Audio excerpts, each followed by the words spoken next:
Wala po. Kahit ganito ko siya lang kakataas, pag bumagsak to na, pilay ka pa rin. Tingnan mo tong ano lang niya. Naka ano lang siyang ganyan.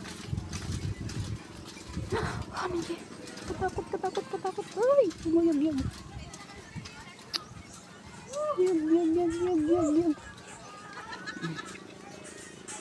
Ay, doon pa sa pabilog. Punta tayo doon.